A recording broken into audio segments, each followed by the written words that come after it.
I inherited some money from an aunt who died.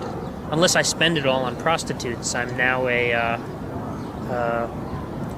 I'm set for life. But and I've been compared to Woody Allen also, and certainly he was an identification figure.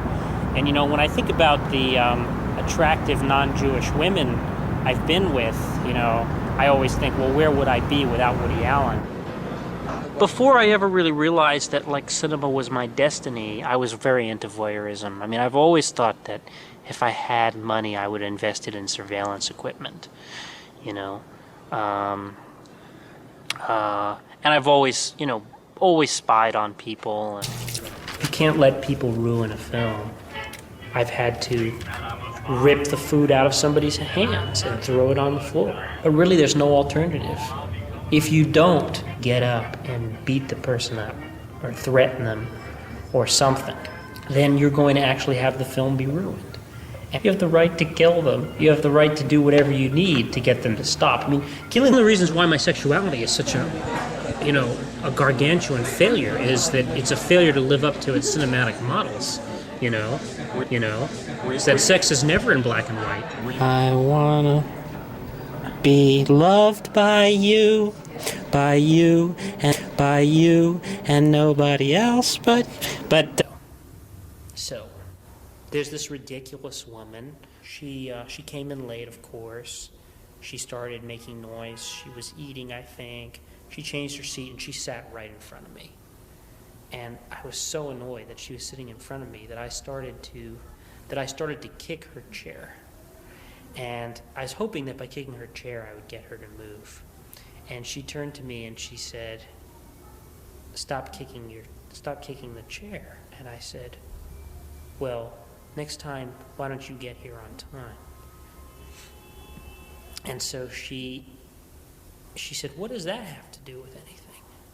But she didn't wait to hear an answer. She just sort of went back to watching the movie. But I went back to continuing to kick her chair. And then she got up, and now she was actually stood up and was really obstructing my view, So I knocked her down.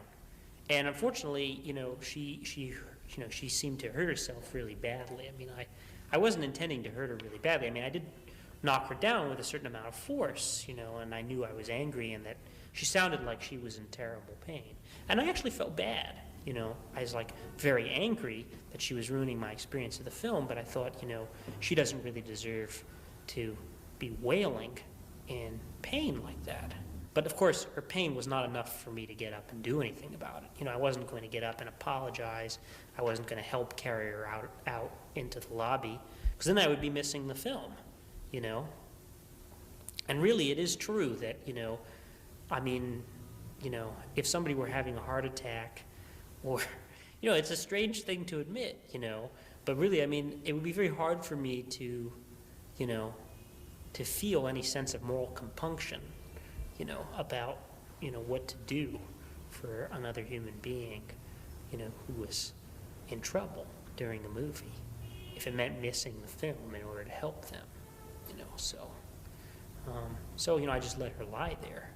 And in fact, I realized then that I was in danger because, somebody started saying they should call the police, and I knew that the police were going to come, or that it was likely that they would come. And really, at that point, if I had, if I were not a cinephile, a true cinephile, I would have left the theater and escaped, so there would have been no witness that could have proven it was me or whatever, But instead, I waited until the end of the film, and of course the police were there to arrest me immediately after, and that's what happened. Prostitutes, I'm now inherited some money from an aunt who died.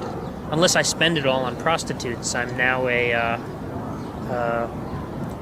I'm set for life.